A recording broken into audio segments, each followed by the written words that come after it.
Assalamualaikum warahmatullahi wabarakatuh.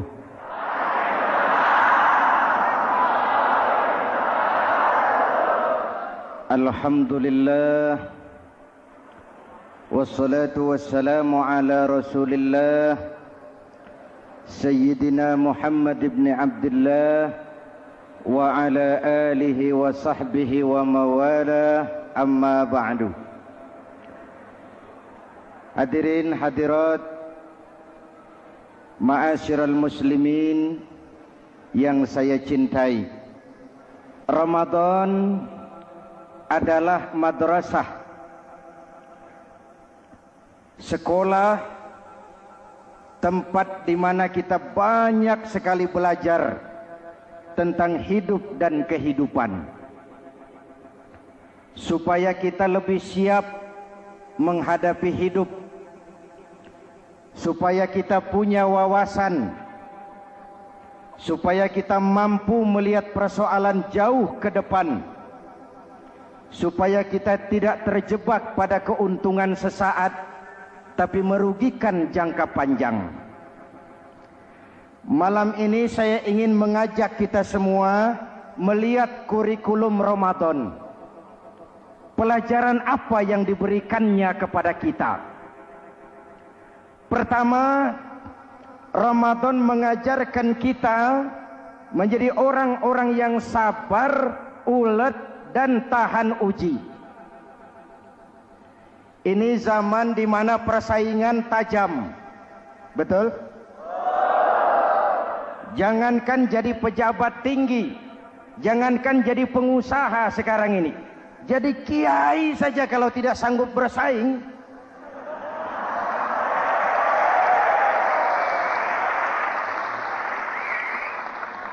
ini bahasa kasar tapi jujur.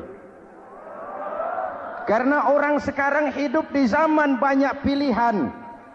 Akibat persaingan yang semakin tajam, orang sering kehilangan kesabaran. Kepengen cepat kaya, lalu tidak sabar.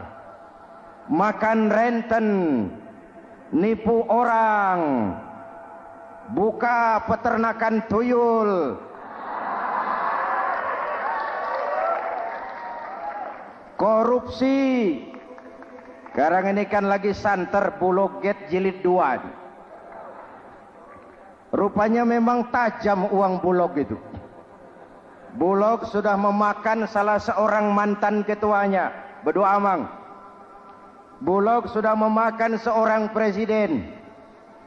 Sekarang Bulog sedang mengarah kepada ketua DPR. Kita lihat hasilnya.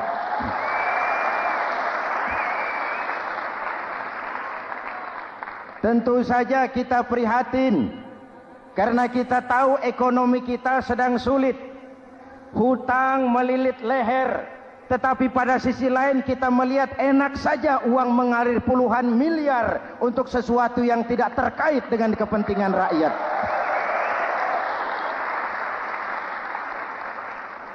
Karena itu puasa mendidik kita sabar, biar lapar melilit perut, biar haus mencekik tenggorokan.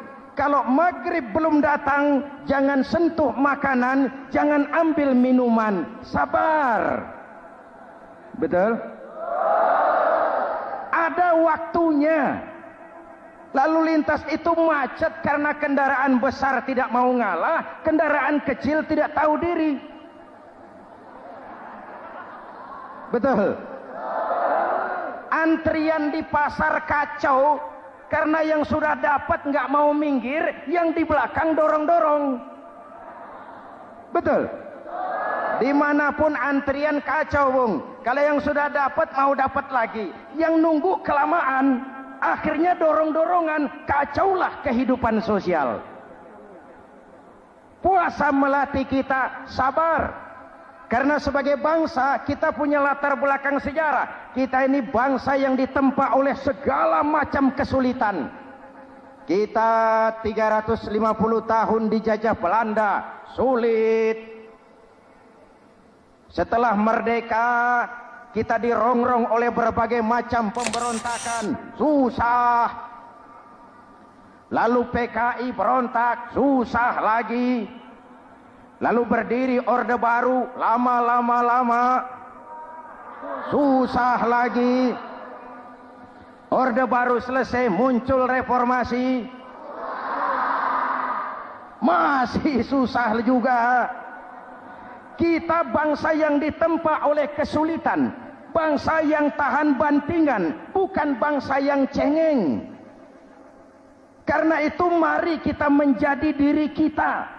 Kita akan gagal kalau kita mau jadi orang lain. Kita akan gagal kalau kita hidup di bawah bayang-bayang orang lain. Jadilah kita diri kita sendiri. Sabar, ulet, dan tahan uji. Inilah kurikulum pertama dari pelaksanaan ibadah puasa. Sehingga dengan dibekali sifat sabar, kita bisa mengendalikan diri. Manusia hebatnya ya. Ayo kita banding-bandingkan. Malaikat, binatang, manusia. Malaikat tidak diberi nafsu, hanya diberi akal. Kalau malaikat tidak pernah salah, wajar. Jibril nggak pernah korupsi ayat. Ah, ini ada ayat bagus, saya pakai sendiri saja ini. Tidak. Malaikat maut tidak pernah salah address mencabut nyawa orang yang belum waktunya mati. Tidak pernah. Dan itu wajar. Malaikat makhluk tanpa alternatif. Secara instingtif dia diciptakan untuk taat. Sebaliknya binatang diberi otak tapi tidak diberi akal. Binatang hanya diberi nafsu. Kalau binatang tiap hari salah, wajar. Ayam, kalau sudah datang syahwatnya, tidak usah menoleh, ini banyak orang apa tidak. Betul. Kuda keliling kota, tidak pakai celana, tenang saja. Betul. Dan wajar, namanya juga binatang. Sedangkan manusia diberikan akal dan diberikan nafsu. Tiap hari terjadi perjuangan. Kadang akal menang, kadang nafsu yang menang. Ketika akal menang, kita lebih tinggi dari malaikat. Ketika nafsu yang menang, kita lebih rendah daripada binatang. Hadirin yang saya cintai, itu pelajaran pertama, sabar, ulet, tahan uji. Lalu pelajaran yang kedua, melahirkan sikap istiqamah, punya stabilitas temperatur batin, istilah sekarang. Soal istiqamah ini saya tidak akan menjelaskan pengertiannya, saya mau cerita saja. Mau dengar nggak? Ini tentang istiqamah. Dalam satu pertempuran, Jenderal Salahuddin Al-Ayyubi bersama tentaranya, tentara Islam, pernah mengalami kekalahan. Karena kalah, banyak yang ditahan jadi tawanan orang-orang kafir, beberapa perwira dan banyak ofsir. Tercatatlah ada 3 orang ofsir jadi tawanan raja kafir ini. Satu hari raja kafir musyawarah dengan perdana menterinya. Perdana menteri, saya tuan raja, ini tawanan Islam ini enaknya diapain? Kalau enaknya sih dibunuh saja tuan raja, selesai urusan. Soal bunuh sih gampang, Perdana Menteri. Maksud tuan raja, bujuk saja agar dia meninggalkan Islamnya, ikut ke agama kita. Nanti kita kasih hadiah. Begitu. Iya, baiklah. Besok saya sidang 3-3-nya. Besoknya ini 3 ofsir disidang di tempat terbuka langsung oleh Perdana Menteri. Mula-mula dipanggil ofsir pertama. Ofsir pertama, ya Perdana Menteri, sini. Baik. Kamu tahu kamu siapa? Tahu. Siapa kamu? Tawanan. Iya, kalau tawanan bisa diatur kan? Diatur bagaimana? Kamu mau nggak ikut saya bersama Tuan Raja meninggalkan Islam agamamu, mengkhianati saudara-saudaramu sebangsa, setanah air, sekeyakinan? Ikut dengan saya, tinggalkan Islam. Nanti kamu akan saya angkat jadi pejabat tinggi, gaji cukup, rumah cukup, kendaraan cukup, istri cukup. Tapi kalau kamu menolak, kamu akan saya bunuh. Tuan Perdana Menteri, ya. Apa Anda menyangka selama ini saya berjuang karena kepengen kedudukan yang tinggi? Nih. Tuan menyangka saya berjuang ini karena kepengen harta yang banyak, jaminan hari depan yang memadai? Tidak, Tuan Perdana Menteri. Saya tinggalkan keluarga, kampung halaman, sanak famili, handai taulan. Saya jihad karena mengharap ridho Allah Subhanahu wa ta'ala. Tapi sekarang kamu tawanan kan? Itu resiko perjuangan. Kamu tidak mau meninggalkan Islam? Tidak. Kamu akan saya bunuh. Silakan. Kamu tidak takut mati? Tidak. Kamu berani? Dari kemarin. Apa dikira baru sekarang saya berani? Tuan Perdana Menteri, saya berharap memang saat-saat seperti ini bisa saya temukan. Ibadah saya sedikit, solat saya kurang, puasa saya kurang. Barangkali dengan jihad saya bersimbah darah, mati di tangan Tuhan, Allah akan mengampuni dosa-dosa saya dan saya dapat tiket untuk mencapai keridhaannya.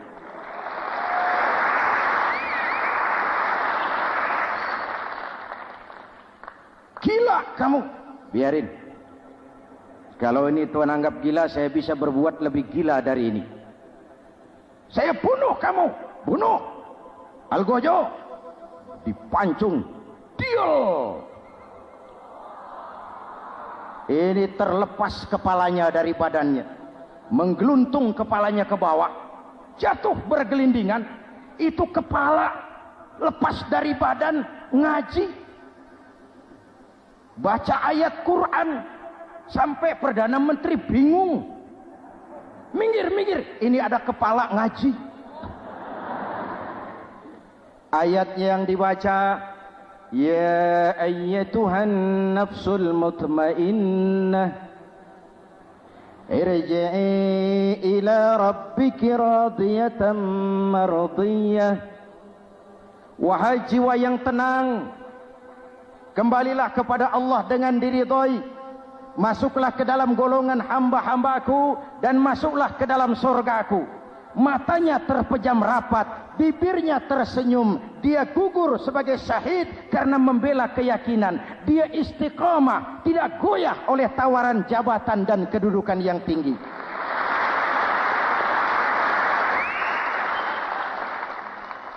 Perdana Menteri geleng kepala, dasar orang Islam. Panggil officer kedua. Officer kedua. Ya, Perdana Menteri. Kamu sudah lihat temanmu yang barusan? Sudah. Mati kan? Mati. Kamu bagaimana? Mau tetap berjuang untuk Islam atau ikut kami? Jabatan tinggi, kedudukan tinggi, rumah tinggi. Bagaimana? Atau mau mati seperti teman kamu barusan? Sudah kamu pikir? Sudah, Perdana Menteri. Sudah apa? Sudah, jangan banyak omong. Maksud kamu apa? Saya sudah tidak sabar mau nyusul teman saya yang barusan itu.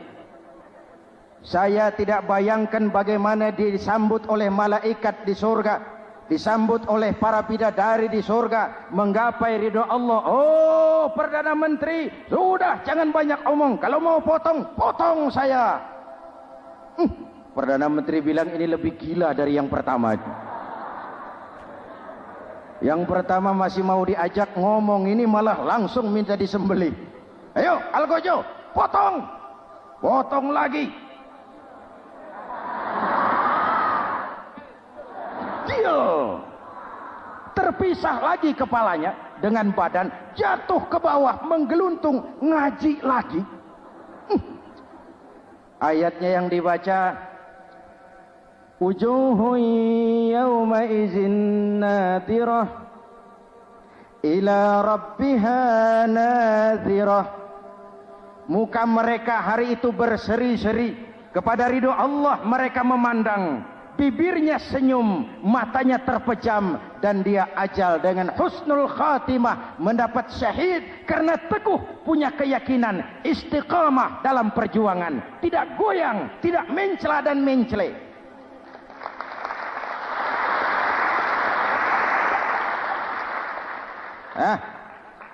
Opsi ketiga, sini. Siap, Perdana Menteri. Kamu sudah lihat nasib 2 orang teman kamu? Sudah. Mati kan? Mati. Kamu mau seperti dia? Oh, tidak, Perdana Menteri. Saya tidak mau mati. Daripada mati kan lebih baik hidup.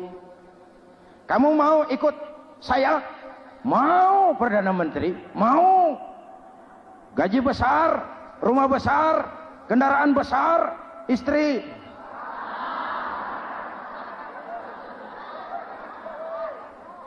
Mau, Perdana Menteri, saya mau. Daripada tidak jadi apa-apa, kan lebih baik jadi apa-apa. Daripada tidak punya apa-apa, kan lebih baik punya apa-apa. Oh, jadi kamu selama ini berjuang karena mau cari apa-apa? Iya. Bagus. Nanti saya musyawarah sama raja. Kamu diangkat jadi bupati di mana? Tunggu ya. Perdana Menteri laporan, Tuan Raja. Ya. Ini opsi ketiga kelihatannya baik ini. Dia mau mengkhianati teman-temannya, sebangsa, setanah air, sekeyakinan. Mengkhianati bangsanya, meninggalkan agamanya. Dia mau ikut kita. Kita angkat jadi pejabat di mana dia? Raja senyum. Oh, soal angkat mengangkat sih gampang, Perdana Menteri. Cuma saya pikir-pikir opsi ketiga ini kok tegel-tegelin. Kok sampai hati ya? Temannya sendiri, seiman, sekeyakinan, sebangsa, setanah air dikhianati karena mengejar jabatan, harta, kedudukan. Orang itu, Perdana Menteri, kalau sudah mau mengkhianati saudaranya sendiri, apalagi orang lain.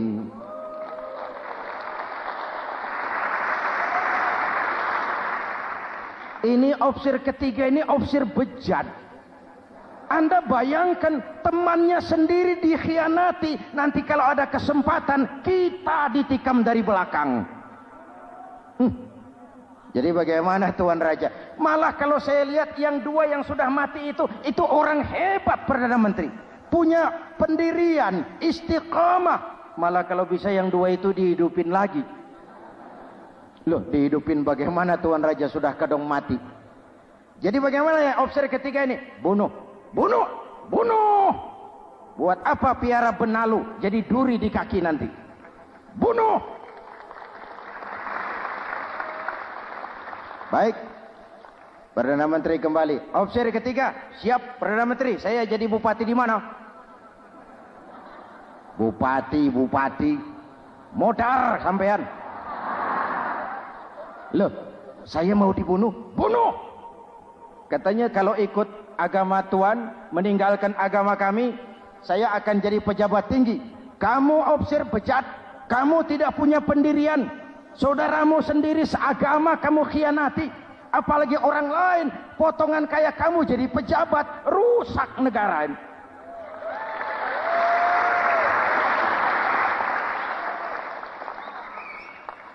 Hadirin hadirat yang berbahagia, saya lanjutkan cerita ini.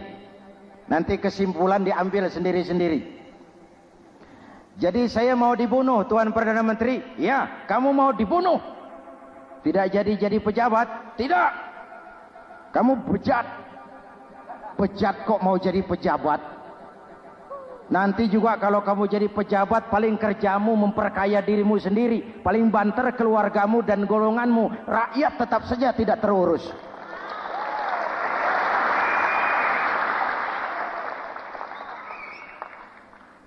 Paling-paling kamu kalau sudah jadi pejabat tinggi, kerjamu cuma membuka, meresmikan, berkunjung. Berkunjung, meresmikan, membuka. Membuka, meresmikan, berkunjung. Lah kapan kamu ngurus rakyatnya? Bejat kamu. Jadi saya dibunuh. Bunuh. Iyalah, kalau mau dibunuh ya saya bunuh. Tapi saya mau Islam lagi ah. Terserah, mau Islam lagi mau tidak, kamu tetap akan dibunuh. Iya, saya mau Islam lagi. Ayo cepat. Iya Pak, saya mau syahadat dulu. Cepat. Iya Pak, asyhadu macet lehernya. Ayo cepat. Iya Pak, asyhadu tidak bisa mengucap syahadat. Ayo cepat. Iya Pak, asyhadu tidak tuntas mengucap syahadat, golok algojo keburu sampai di lehernya.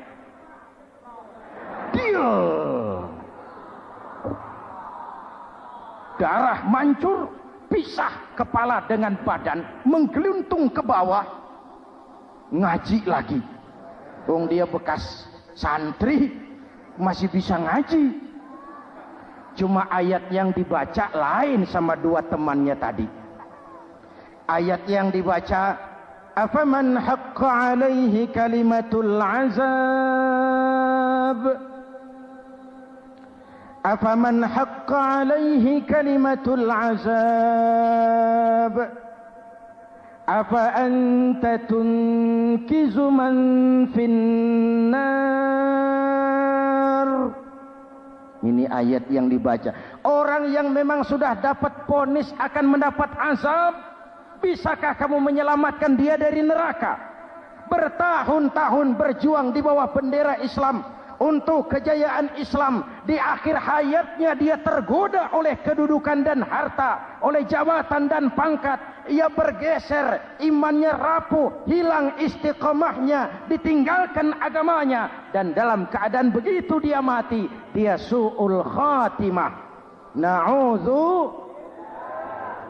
Hadirin, apa guna saya ungkapkan ini? Mari kita belajar, perlu stabilitas temperatur batin.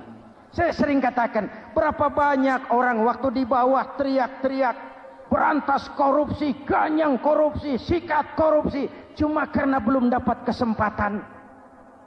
Begitu dapat kesempatan, korupsinya lebih gila dari yang dia teriaki. Betul? Waktu di bawah rajin baca ayat kursi, dapat kursi, lupa sama ayat. Betul? Betul? Ini yang memerlukan sikap istiqamah, konsisten. Hanya dengan semangat seperti ini, maka kita tidak akan goyah oleh tantangan yang bagaimanapun beratnya. Hadirin yang saya muliakan, Allah berjanji, orang-orang yang beriman, kemudian beristiqamah, tatanazzalu alaihimul malaikatu alla takhafu wa la tahzanu. Akan turun kepada mereka malaikat, seraya berkata, kamu tidak usah takut, kamu tidak usah sedih. Allah akan memberikan pertolongan kepada orang-orang yang istiqamah. Ayo kita tetap istiqamah melaksanakan ibadah hanya kepada Allah Subhanahu wa ta'ala. Nah, yang ketiga, ikhlas. Allahumma laka sumtu. Untuk engkau saya berpuasa. Orang mau puji atau tidak bukan soal. Orang mau lihat atau tidak bukan soal. Kalau sudah berbuat, yang penting karena Allah saja. Keikhlasan itu, kalau amal kita adalah jasad, ikhlas adalah roh. Saudara, hari Jumat jam 9 pagi sudah berangkat ke masjid. Apa tidak bagus? Bagus. Sarungnya baru. Samarinda kelas BHS. Sajadah tebal, tasbih panjang. Jam 9 sudah berangkat. Iya, padahal sholat jam 12. Betul. Apa pahalanya besar? Nanti dulu. Itu berangkat jam 9 itu maunya apa? Pameran sarung? Atau di dekat masjid ada janda? Atau apa? Disinilah peran keikhlasan. Keikhlasan itu bukan kata. Malah kalau kita, saya ikhlas loh, biasanya tidak ikhlas kalau sudah ngomong begitu. Ikhlas itu amalan batin. Puasa ini menyelamatkan kita dari penyakit riya. Saya ingatkan Al-Ghazali bilang penyakit dua macam, penyakit zahir dan batin. Bedanya apa? Pertama, penyakit zahir yang punya lebih tahu dari orang lain. Tapi penyakit batin orang lain lebih tahu dari yang punya. Kalau kita punya kanker darah tinggi, kita tahu, orang lain tidak. Tapi kalau kita sombong, hasut, dengki, orang lain kadang-kadang lebih tahu dari kita yang punya. Betul? Yang kedua yang dahsyat, sehebat-hebatnya penyakit zahir cuma merusak dunia. Penyakit batin merusak dunia, menghancurkan akhirat. Ginjal mati, darah tinggi mati, tumor mati, kanker mati, leukemia mati, tapi tidak berakibat akhirat. Tidak ada penduduk neraka ditanya, kenapa kamu masuk neraka? Tumor, Pak. Tidak ada. Tidak ada.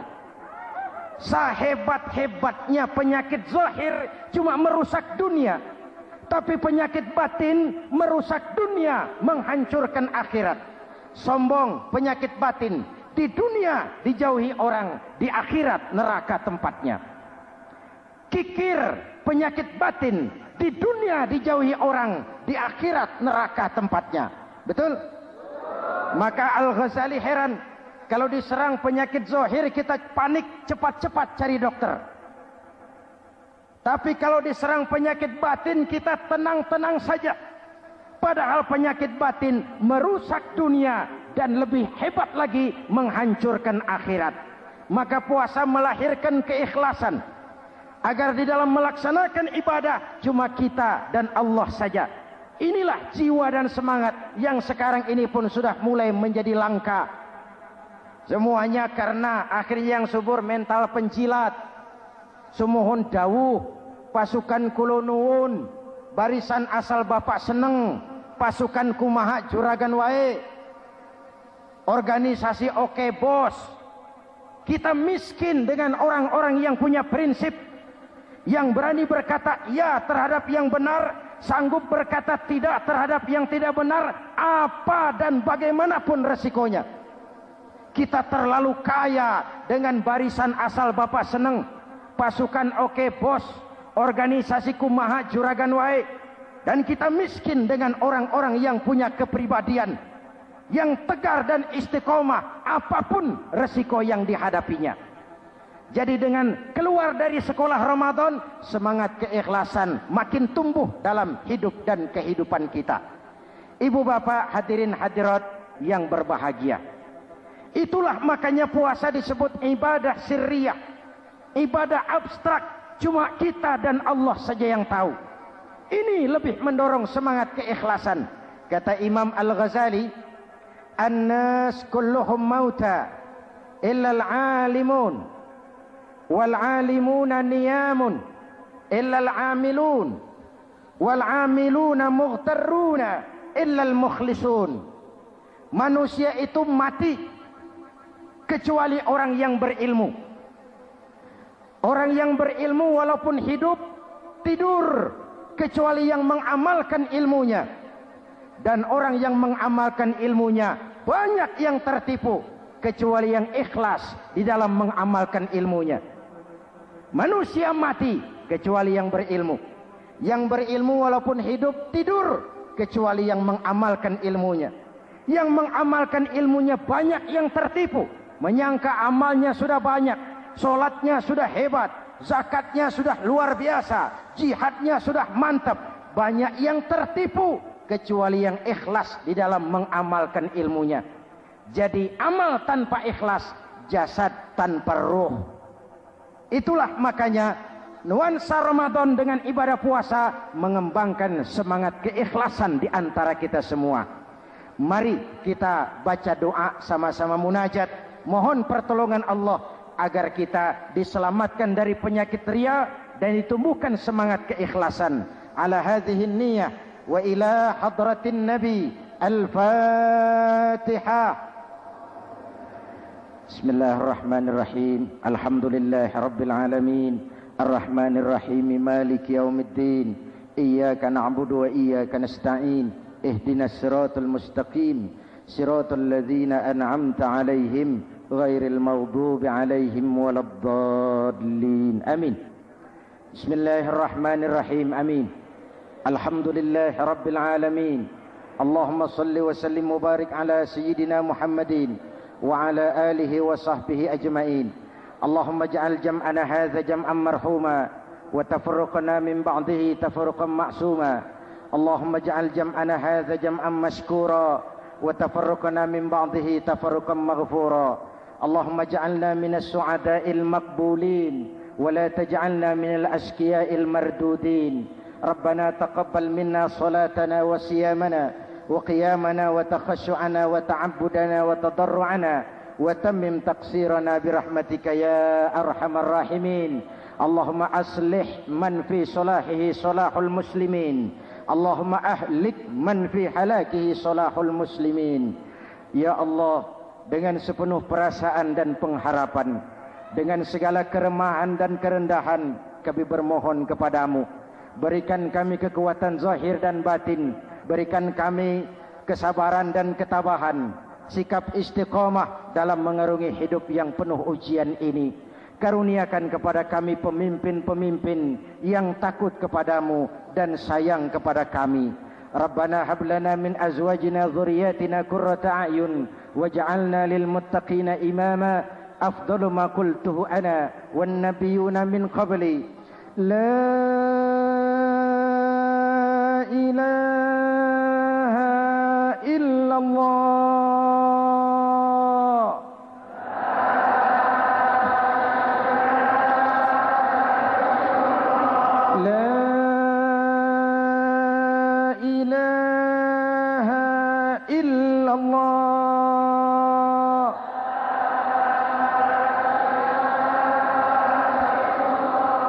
Muhammadur Rasulullah. Amin.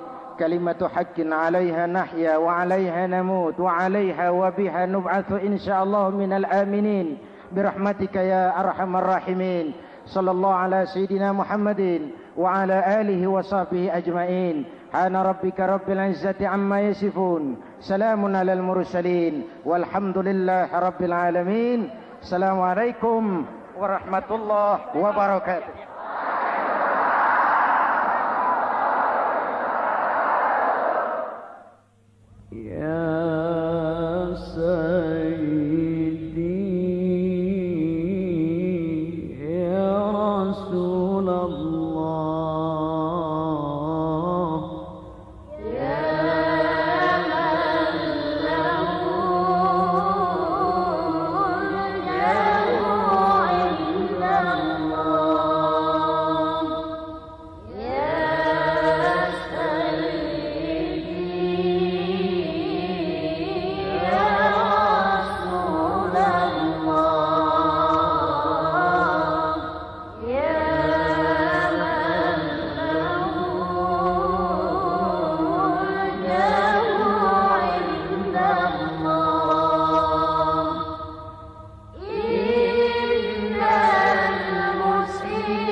من له الجهر عند الله إن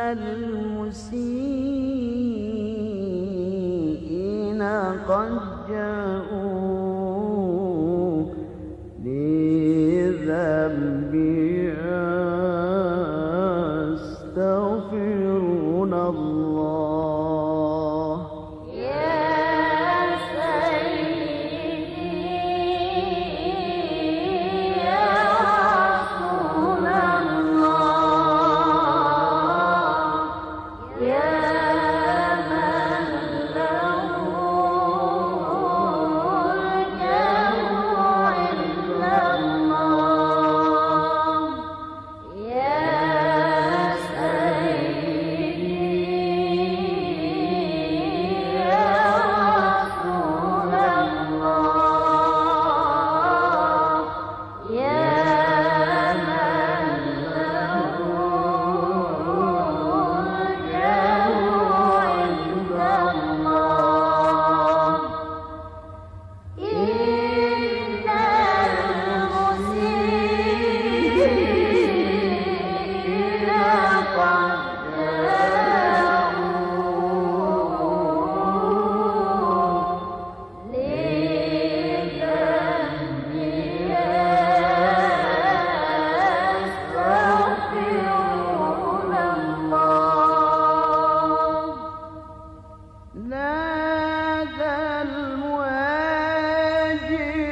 صفي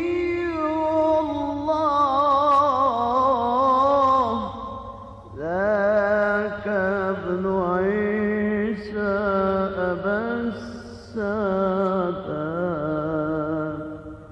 نادى المهاجر صفي الله ذاك ابن عيسى أبا السادات ثم المقدم ولي الله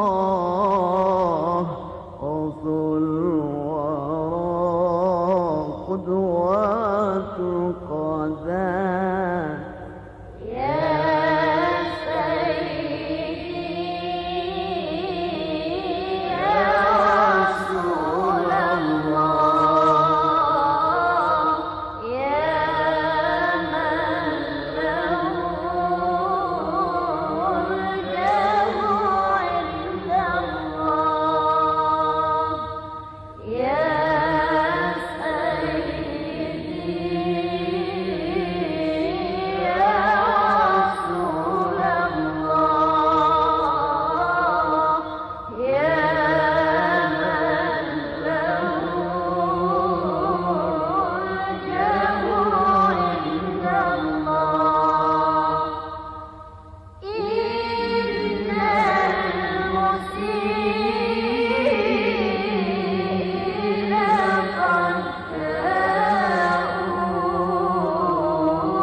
على الشافي صلاة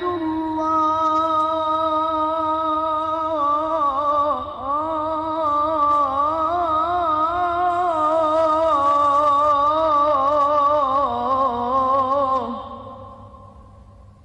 على الكافي سلام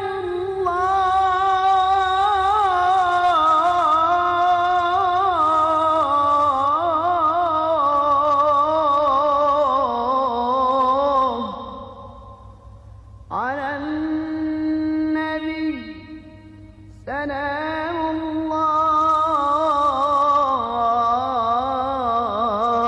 الله وصلاته على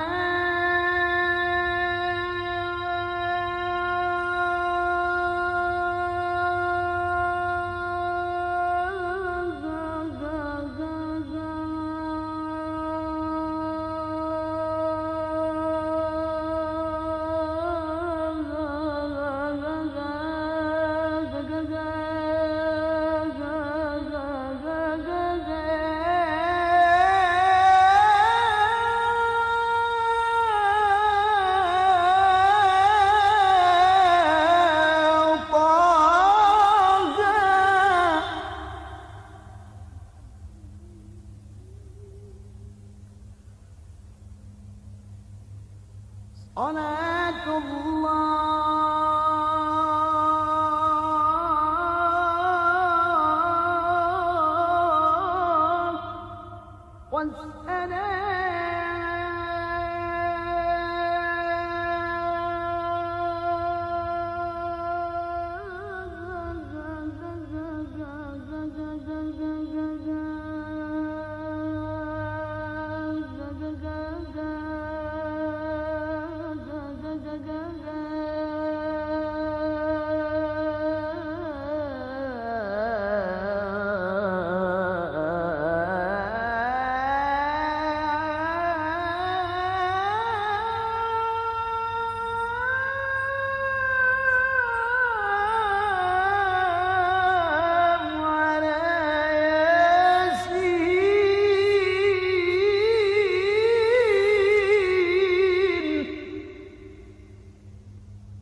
صلاة الله والسلام على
صلاة الله على طه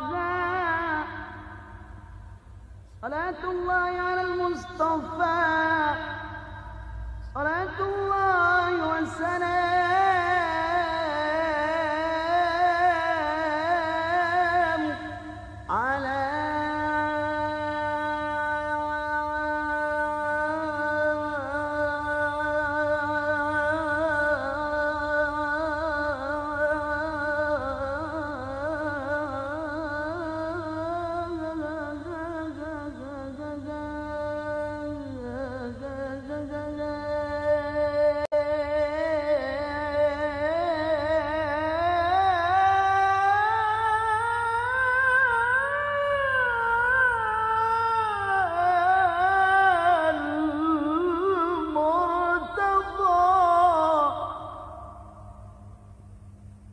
صلاة الله والسلام على نور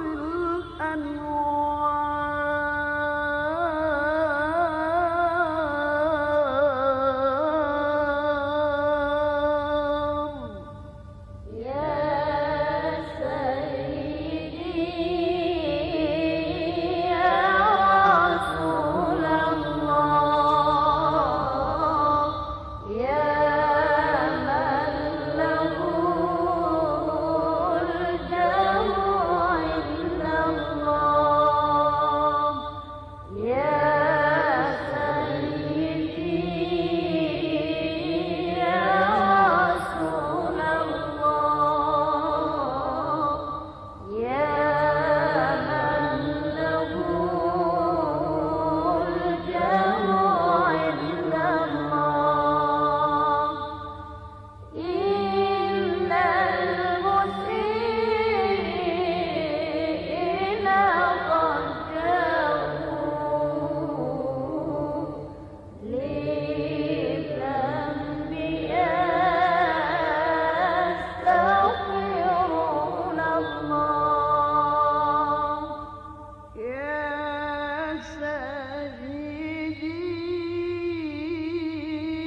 Ikhwan dan akhwat yang dirahmati oleh Allah Subhanahu wa taala. Assalamualaikum warahmatullahi wabarakatuh. Inilah kunjungan Irena Center dan Indonesian Commercial Jockey melalui berbagai media di seluruh Indonesia dalam acara Membangun Peradaban Islam dengan siaran radio di Indonesia. Assalamualaikum warahmatullahi wabarakatuh.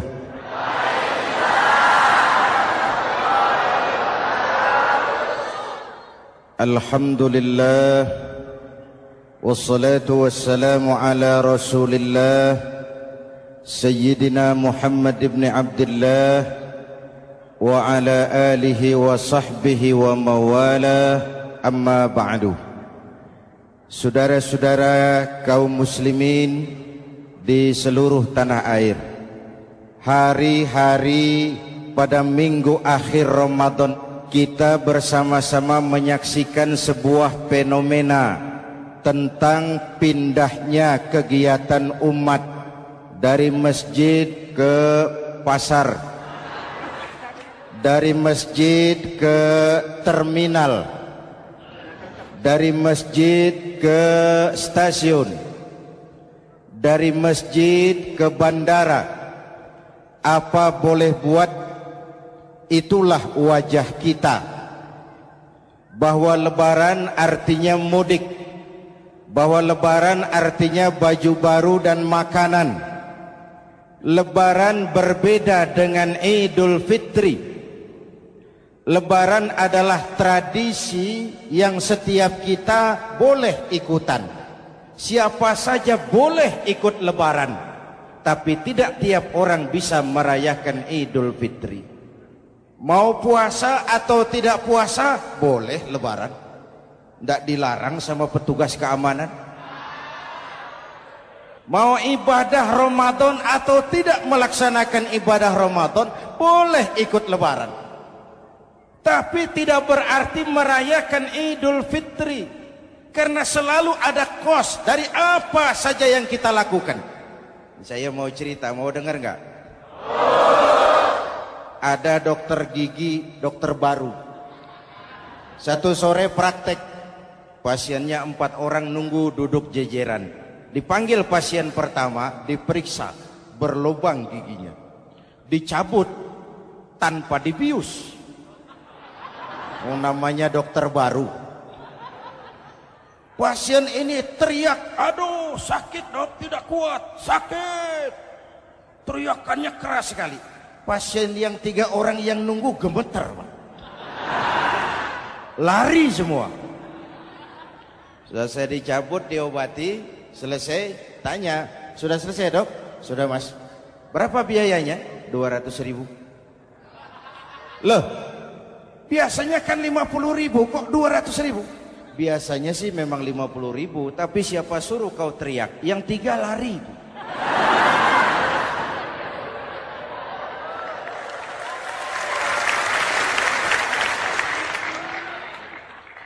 Cerita pendek ini ingin berpesan kepada kita, selalu ada ongkos yang harus kita bayar dari apa saja yang kita lakukan.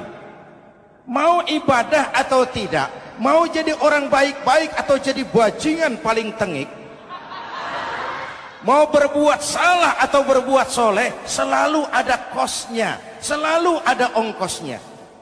Kita bicara kembali kepada fitrah, Idul Fitri. Bagaimana caranya? Pertama saya ingin mengutip bagian pendek dari ayat 185 Al-Baqarah. Walitukmilul iddata walitukabbirullaha ala ma hadakum wala'allakum tashkurun. Ada 4 hal dari cuplikan ayat pendek ini. Pertama, walitukmilul iddata, hendaknya engkau sempurnakan jumlah bilangan hari puasamu.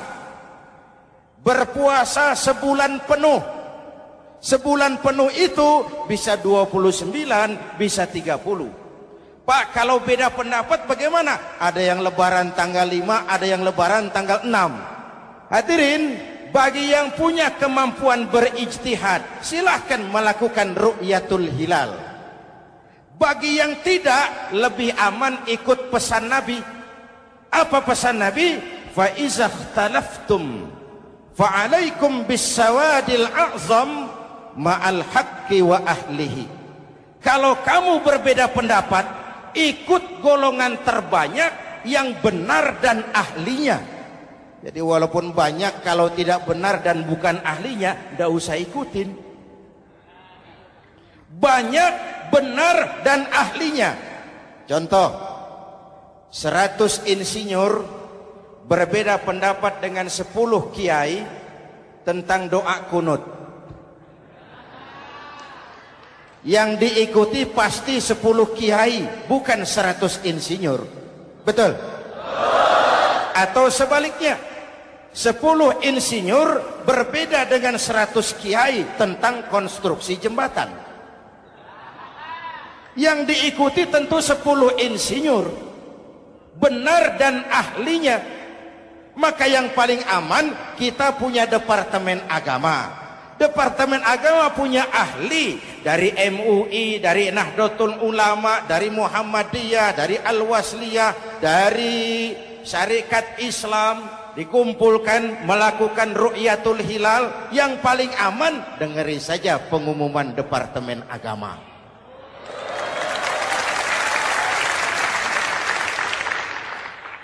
Tapi tetap menghormati mereka yang meyakini 1 Syawal jatuh pada tanggal 5. Beda boleh, marah jangan. Jelas? Saudara boleh suka tempe, tapi jangan menghina orang yang tidak suka tempe. Saudara boleh senang tahu, tapi jangan ngenyek karo wong yang senang tahu. Hadirin yang saya hormati, walitukmilul iddata. Kalau mau kembali kepada fitrah, sempurnakan jumlah bilangan hari puasamu. Makna sempurnakan di sini 2, sempurnakan 1 bulan penuh dan sempurnakan semangat puasamu. Walaupun Ramadan berakhir, puasa jangan selesai. Kenapa? Tangan kita masih tetap terus puasa dari mengambil yang bukan milik kita. Lidah kita walaupun Ramadan sudah selesai tetap berpuasa dari memfitnah dan menggunjing orang lain. Kaki kita walaupun Ramadan sudah selesai tetap puasa dari berjalan ke tempat yang tidak baik. Perut kita tetap berpuasa dari kemasukan barang-barang yang haram. Sempurnakan semangat puasamu. Sikap disiplin, sikap jujur, merasakan kehadiran Allah dekat dalam hidup.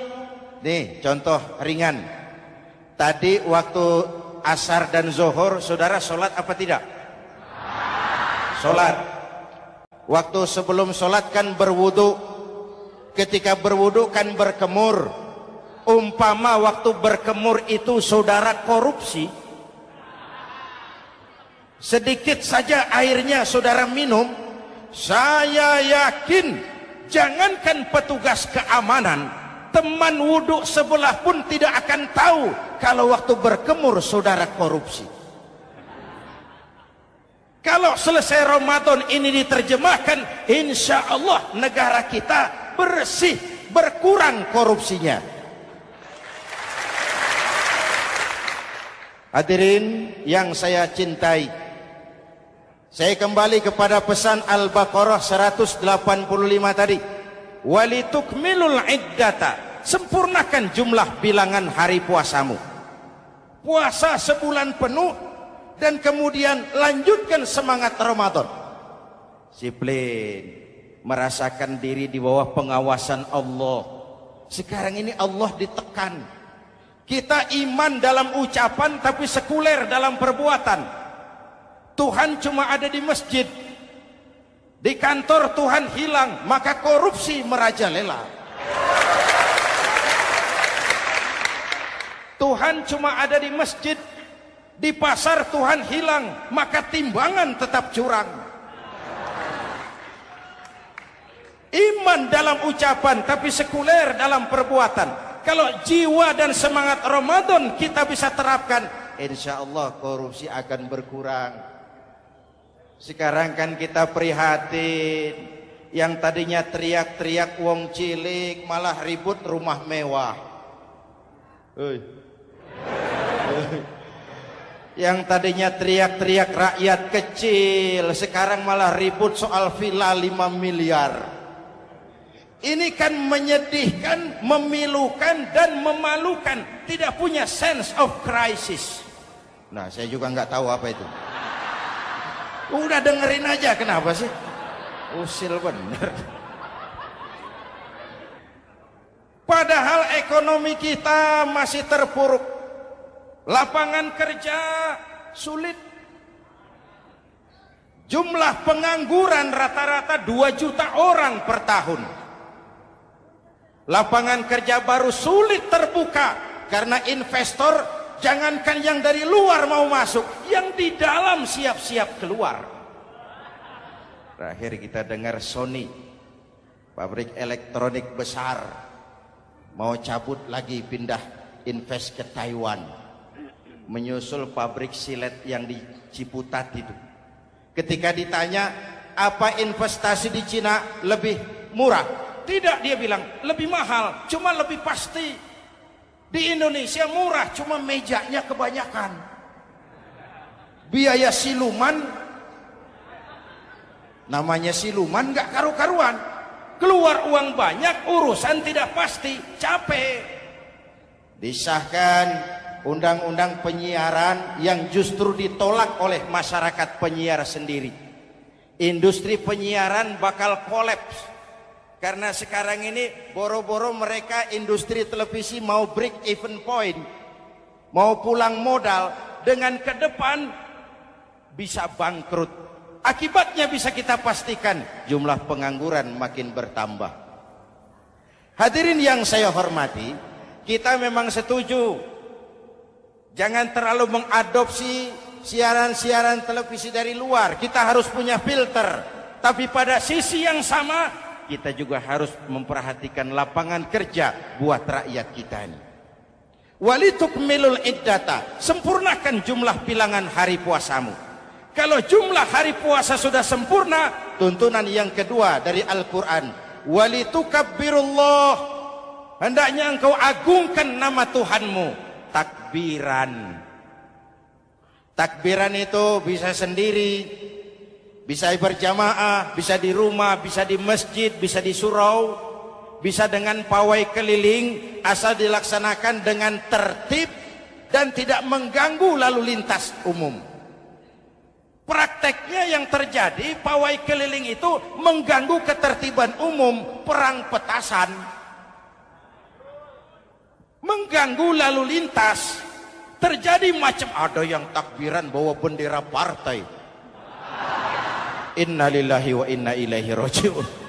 Ini takbir politik. Hadirin yang saya hormati, kalimat takbir dalam kondisi kita, saya ingatkan kepada satu ungkapan Bung Tomo. Bung Tomo, pelaku sejarah, tokoh 10 November yang dikenal sebagai Hari Pahlawan, dalam satu pidatonya saya ingat pernah berkata, andai kata tidak ada kalimat takbir, ini ungkapan Bung Tomo, andai kata tidak ada kalimat takbir, saya tidak tahu dengan apa saya harus menggerakkan putra-putra terbaik bangsa untuk bangkit berjuang melawan penjajah.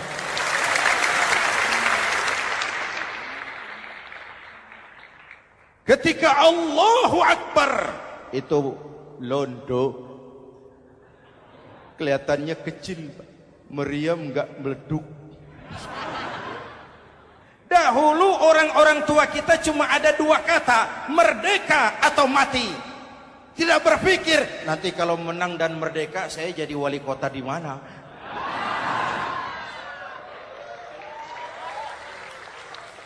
Kalimat takbir, bangsa ini harus bangkit dari keterpurukan. Bangsa ini harus bangkit mengejar ketinggalan-ketinggalannya. Bangsa ini tidak boleh terpuruk terus. Dan semangat takbir harus menjiwai kita. Tidak ada capek dalam perjuangan, tidak ada puas dalam upaya. Keberhasilan cuma pengantar ke arah keberhasilan yang lebih baik lagi. Walitukabbirullah, hendaknya engkau agungkan nama Tuhanmu. Nama Allah menjadi motivasi besar dalam kehidupan kita. Ini pesan Quran Al-Baqarah 185. Pesan kedua, setelah sempurnakan jumlah bilangan hari puasamu, agungkan nama Tuhanmu. Takbiran. Kalimat takbir sendiri kalau kita lihat pada kalimatnya ada kata la ilaha illallah wahdah sadaqa wa'dah wa nasara 'abdah wa a'azza jundah wa hazamal ahzaba wahdah. Tidak ada Tuhan selain Allah, esa, tidak beranak, tidak diperanakan, wahdah, tidak bisa diumpamakan dengan apapun. Sadaqa wa'dah, Allah yang maha menepati janjinya. Wa nasara 'abdah, Allah yang maha menolong hambanya.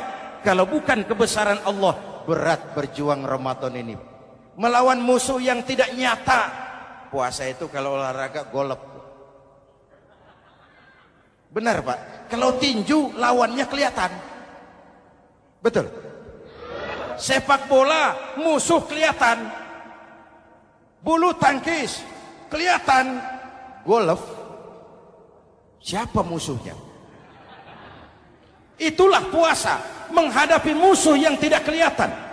Itu lebih berat daripada perjuangan mengangkat senjata, lebih berat daripada berjuang mengorbankan harta. Tapi kalau di bulan Ramadan saja Rasulullah menang dalam perang Badar, itu harus jadi sumber motivasi. Dengan kalimat takbir, dengan keagungan Allah, bangsa Indonesia harus bangkit dari keterpurukan. Ibu bapak hadirin yang saya hormati, jadi bukan akhir Ramadan lalu sibuk beli baju. Boleh, tapi bukan itu yang utama. Laisal id bilibasin jadid, walakinnal id bita'atin yazid. Idul Fitri bukan pakaian baru. Idul Fitri adalah ketaatan yang meningkat, yang telah ditempa, digojlok, digembleng oleh Ramadan. Jadi kalau Ramadan rajin baca Quran, lalu selesai Ramadan sayonara Quran, latihan tidak berhasil. Ramadan rajin ke masjid, selesai Ramadan selesailah ke masjid. Awal Ramadan full house sampai ke halaman, akhir Ramadan cuma imam berdua tikar. Masjid kembali senyap, padahal masjid adalah pusat kegiatan umat. Saudara lihat dari sejarah, ketika hijrah ke Madinah, Rasul singgah di Kuba. Apa yang beliau lakukan? Membangun masjid. Ketika sampai di Madinah, kesibukan pertama beliau apa? Mencari rumah dinas? Bukan. Kesibukan pertama beliau mencari lokasi di mana membangun masjid. Isra dan Mi'raj, perjalanan besar dimulai dari masjid ke masjid. Ini indikasi masjid memang merupakan pusat kegiatan umat. Umat Islam dengan masjid seperti ikan dengan air, tidak boleh pisah. Ada ikan yang tidak betah di air? Ada. Ikan mau modar. Kalau umat sudah mulai menjauhi masjid, jiwanya yang akan mati. Kalau jiwanya mati, jasadnya masih hidup, itu namanya bangkai berjalan. Walitukabbirullah, engkau agungkan nama Tuhanmu. Takbiran, setelah berjuang penuh membina takwa, mengharap ridho, mengendalikan nafsu. Ingat loh, puasa itu bukan menghilangkan nafsu, mengendalikan, menempatkan pada tempatnya. Manusia tanpa nafsu bukan manusia, tapi manusia yang disetir nafsu turun jadi binatang, bahkan lebih rendah daripada binatang. Puasa ini menempatkan nafsu di tempatnya. Hai laki-laki, kamu nafsu sama perempuan? Betul Pak. Perempuan suka laki-laki? Betul Pak. Boleh lewat sini, lewat pintu yang disebut nikah. Ini nafsu disalurkan lewat pintu yang disebut nikah. Jangan seperti ayam kawin tiap malam nikah tidak mau.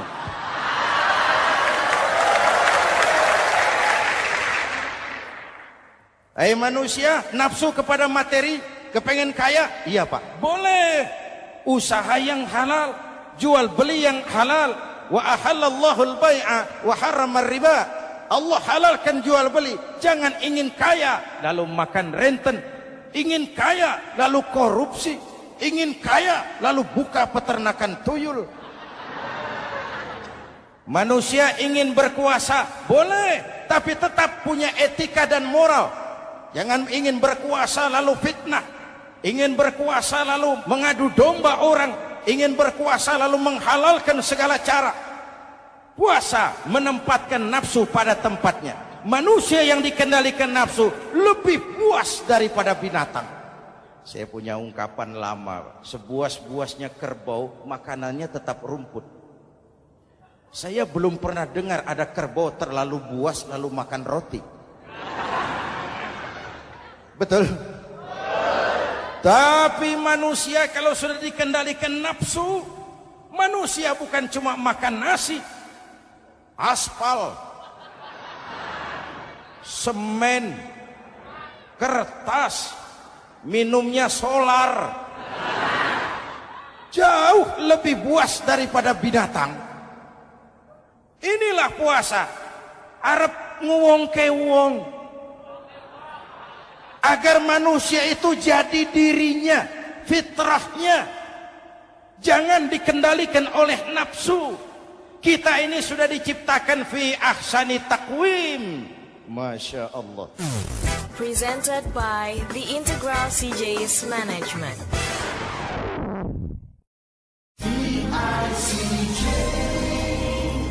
Hadirin, yang ketiga pesan Al-Baqarah 185 tadi. Setelah sempurna jumlah bilangan hari puasa, lalu mengumandangkan takbir, membayar zakat fitrah. Kenapa itu kita lakukan? Mengagungkan nama Allah. Ala ma hadakum. Agungkan nama Allah yang telah memberikan hidayahnya kepadamu. Masya Allah nih, hidayah, kita bersyukur. Hidayah ini hak prerogatif Allah. Diberikan kepada siapa saja yang dikehendaki oleh Allah.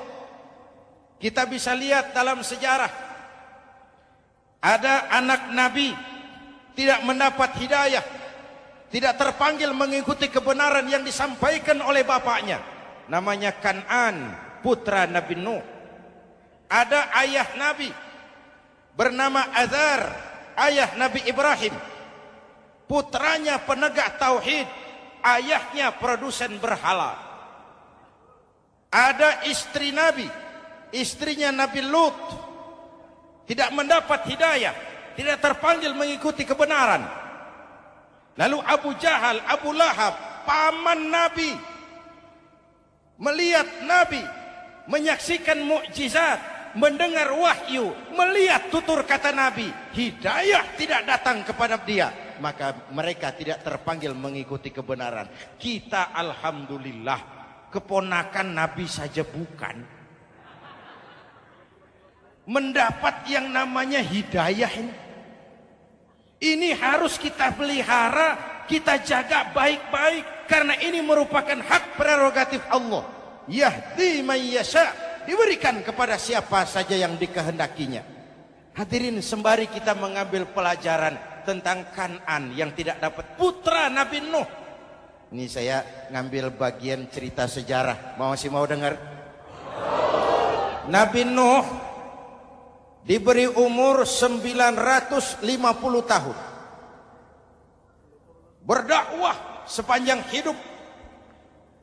800 tahun beliau dakwah.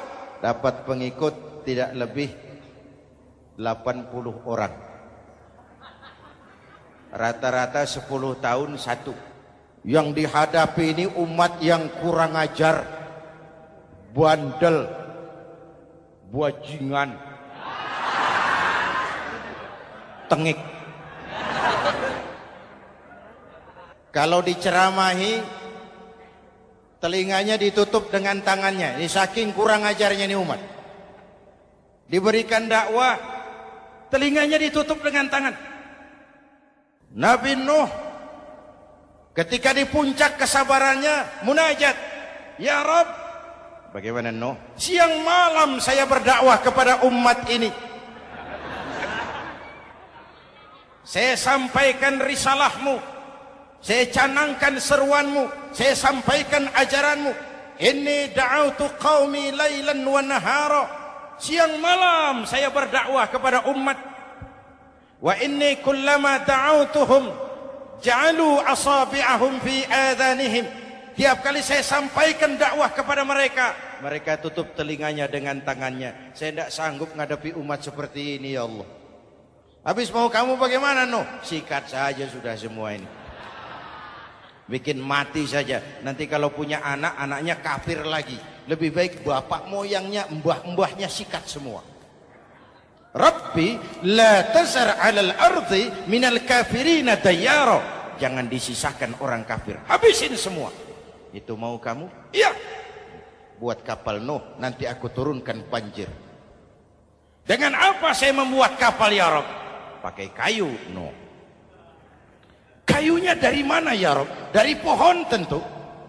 Pohonnya belum ada ya Rabb. Tanam dulu, Nuh. Membuat kapal kayunya nanam pohon dulu. Apa artinya? Perjuangan bukan simsalabim abracadabra. Perjuangan bukan makan lombok, ini hari dimakan, ini hari pedas. Perjuangan itu proses. Ada keringat, ada air mata, ada darah, tempo-tempo nyawa. Itulah perjuangan. Sudah pohon ditebang, buatkan kapal di tengah kampung.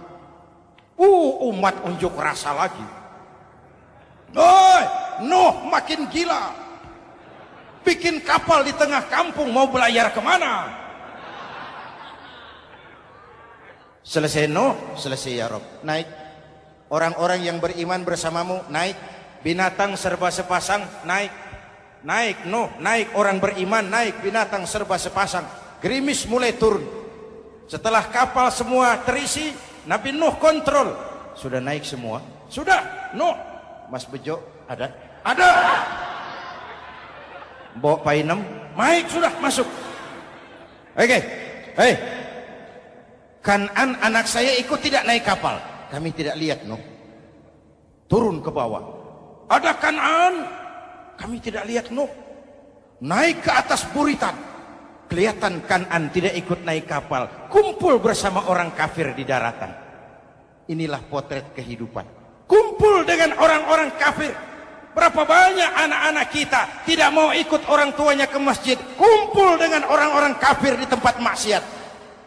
Nuh karena sayang kepada anak, dari atas kapal memanggil, ya bunayya rkam ma'ana. Ya, ini bahasa orang manggil, Pak. Kan'an, kesini nak, naik kapal sama papi. Ini terjemahan bebas. Jawab Kan'an di bawah, tidak mau Pak, saya di sini saja. Jangan nak, Allah sedang murka, akan turun banjir. Kalau datang banjir Papa, sa'awi ila jabalin ya'simuni minal ma. Saya akan naik ke gunung tinggi yang bisa menyelamatkan saya dari banjir. Kan'an naik ke gunung tinggi, gunung pun tenggelam dihantam banjir. Dalam puncak kepedihan, Nabi Nuh akhirnya sadar. Ya Allah, kalau orang kafir tenggelam, memang saya yang minta. Tapi Kan'an kan anak saya. Nuh, anggap Kan'an bukan anakmu. Wa innahu amalun ghairu salih. Nuh sadar, akhirnya bilang, ana urid, wa anta turid, wallahu fa'alun lima yurid. Aku punya kemauan. Kau Kan'an punya kemauan, Allah juga punya kemauan. Kemauan Allah lah yang akhirnya jadi kenyataan. Nek sekarang juga kita ngadepi musim banjir. Bukan banjir air saja, banjir peradaban-peradaban yang masuk ke negeri kita. Banjir maksiat, banjir munkarot. Kalau kita sudah ke masjid, kita sudah naik kapal. Tolong kontrol anak-anak kita. Tolong kontrol tetangga kita. Ayo naik kapal. Banjir.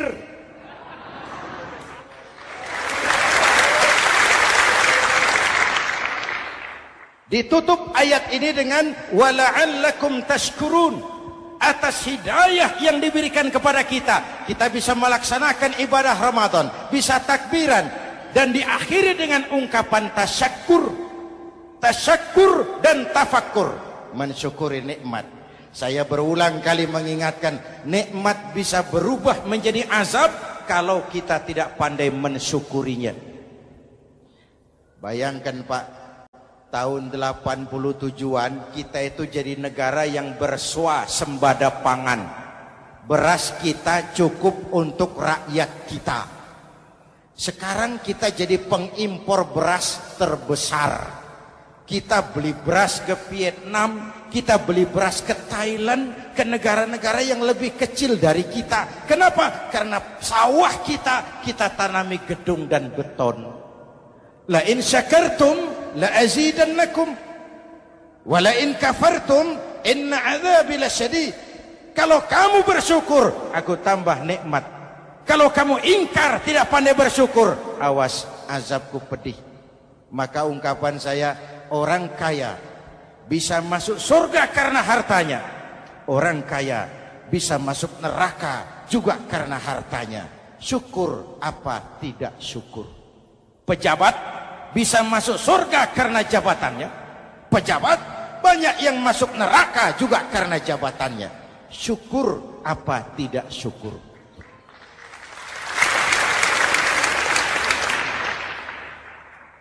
Orang alim, kiai bisa masuk surga karena ilmunya. Orang alim pun bisa masuk neraka lebih dulu dari penyembah berhala juga karena ilmunya. Syukur apa tidak syukur?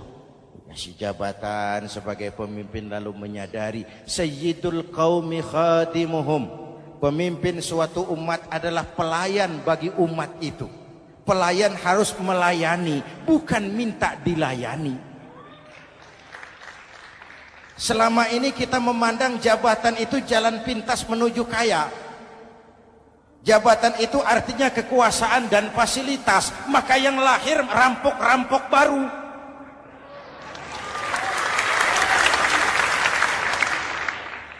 Jabatan adalah alat untuk pengabdian di tengah rakyat yang sedang susah, di tengah negara yang sedang terpuruk. Kita memerlukan pemimpin-pemimpin yang sadar sayyidul qaumi khadimuhum. Pemimpin suatu kaum adalah pelayan bagi kaum itu sendiri. Ibu bapak hadirin yang saya hormati, dengan mensyukuri itu maka makna Idul Fitri meresap kembali kepada fitrah kita sebagai manusia. Fitrah kesucian. Secara sederhana orang gambarkan kembali kepada fitrah seperti bayi baru dilahirkan oleh ibunya. Bersih, suci, tanpa dosa, lantaran sudah dibersihkan oleh ibadah Ramadan. Tapi para ulama khalaf ada yang mengartikan fitrah itu kecenderungan kepada kebajikan. Kecenderungan kepada kebaikan, itu juga fitrah. Kembali kepada fitrah manusia, kecenderungan untuk berbuat baik. Kita lahir bayi, tidak punya dosa, betul? Tidak ada dosa warisan dalam Islam. Kalau harta warisan ada, dosa warisan tidak. Karena itu dalam Islam juga tidak ada penebusan dosa. Kalau dosa bisa ditebus dengan uang, tentu Menteri Keuangan nomor 1 masuk surga.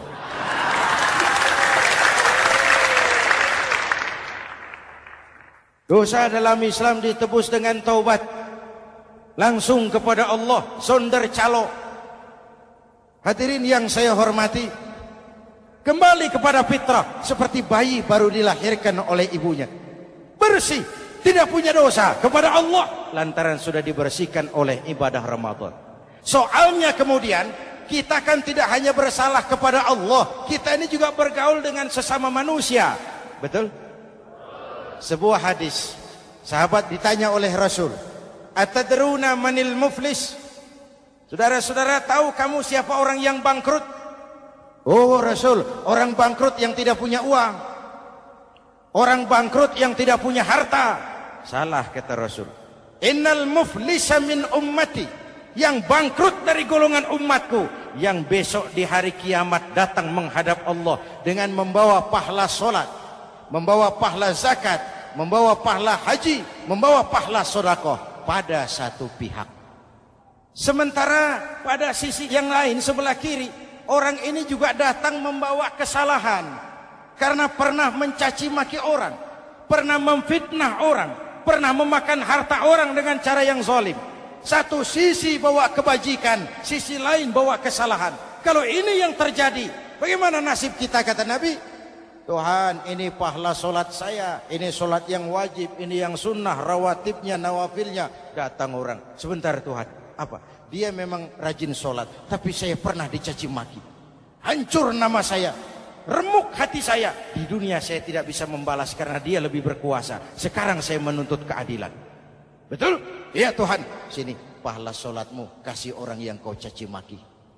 Tuhan, ini pahala puasa saya, yang wajib Ramadannya, sunnah 6 hari Syawalnya, Senin Kemisnya. Ini Tuhan. Datang lagi, sebentar Tuhan. Kenapa? Dia memang rajin puasa, tapi saya pernah difitnah tanpa benar, dicorengkan arang ke dahi, hancur nama saya karenanya. Saya menuntut keadilan karena di dunia waktu itu cuma banyak pengadilan, tapi tidak ada keadilan. Benar? Benar. Ini pahala solatmu, kasih orang yang kau fitnah. Tuhan, ini pahala zakat saya. Datang lagi, Tuhan, dia memang suka zakat, tapi korupsinya lebih besar dari zakatnya. Nuntut keadilan. Sini pahala zakatmu kasih. Kalau habis pahala kebaikan, orang yang menuntut masih banyak, diambillah dosa orang yang kita sakiti, diberikan kepada kita. Pahala dipreteli, dosa diberikan. Apa enggak bangkrut? Ibarat orang dagang, modal habis, tagihan hutang datang terus. Kenapa? Orang ini cuma baik hubungannya kepada Allah, tapi tidak baik hubungannya dengan sesama manusia. Karena itu, dalam konteks dengan fitrah, manusia makhluk yang fitrah. Apa fitrah itu? Pertama, manusia makhluk yang bertuhan. Itu fitrah. Mengingkari Tuhan, mengingkari fitrah. Yang kedua, manusia makhluk sosial. Zon politikan, itu fitrah. Kita tidak bisa hidup sendiri. Betapa dan siapapun kita memerlukan yang lain. Maka nuansa Ramadan intinya adalah silaturahmi. Nuansa Idul Fitri silaturahmi antar sesama kita. Ada baiknya saya ingatkan lagi sebuah hadis. Masih mau dengar? Selesai sholat Id, sahabat mendengar Rasul mengucapkan amin 3 kali. Amin, amin, amin. Ya Rasul, ada apa? Tadi turun Jibril selesai sholat, mau berdoa. Muhammad, aku mau mohon kepada Allah, mau kau aminkan? Silahkan Jibril. Jibril doa, Rasul amin. Doanya 3 macam permohonan, maka Rasul 3 kali mengucapkan amin. Kalau sudah Jibril yang doa, Rasul yang amin, apa ya doanya ditolak? Apa isi doanya? Yang pertama, ya Allah, doa malaikat Jibril. Hari ini 1 Syawal, waktu itu doanya, saya mohon kepadamu, jangan engkau terima puasa dan ibadahnya anak yang durhaka kepada ibu bapaknya. Rasul mengucapkan amin. Renungan buat kita. Itu sebabnya barangkali sesibuk-sibuk di Jakarta masih mau mudik nemui orang tua. Yang kedua, ya Rabb, saya mohon kepadamu, jangan engkau terima puasa dan ibadahnya istri yang durhaka kepada suaminya. Amin. Kedengaran Bu? Ada ibu-ibu tanya, Pak, kalau suami yang durhaka sama istrinya bagaimana? Hadisnya tidak menjelaskan itu, Bu.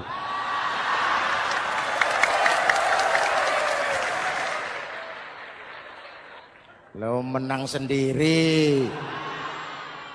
Yang jelas suami itu presiden rumah tangga, dimintakan tanggung jawab tentang istrinya. Nah istri swargo manut neraka kadut.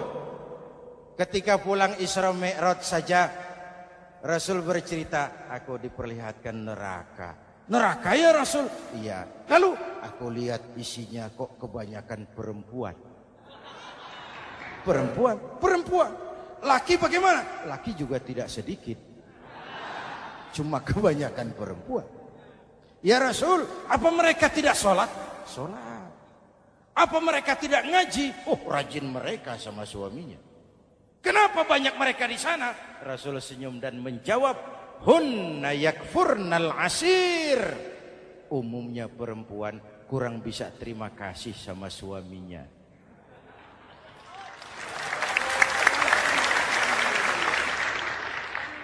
Ini penyakit turunan. Oi, ngaku oi. Lalu yang ketiga, ya Allah, hari ini saya mohon kepadamu, jangan engkau terima puasa dan ibadahnya muslim yang tidak mau memaafkan sesama saudaranya muslim. Memaafkan lebih berat daripada meminta maaf, tapi memberi maaf lebih mulia daripada meminta maaf. Inilah nuansa mengembalikan semangat saling menghargai, saling mencintai, keutuhan, kerukunan, dan kedamaian. Sudah capek kita rakyat dengan konflik. Sudah capek kita dengan mengedepankan perbedaan dan bukan persamaan. Sudah waktunya kita berbeda tapi tetap bergandengan, tetap bersama menyongsong hari esok yang lebih baik. Mintalah ridho ibu bapak, suami kepada istri, istri kepada suami, dan memaafkan sesama saudara muslim sehingga kita benar-benar kembali kepada fitrah. Terima kasih dan mohon maaf, semoga ada manfaatnya. Usikum wa nafsi bitaqwallah. Wassalamualaikum warahmatullahi wabarakatuh.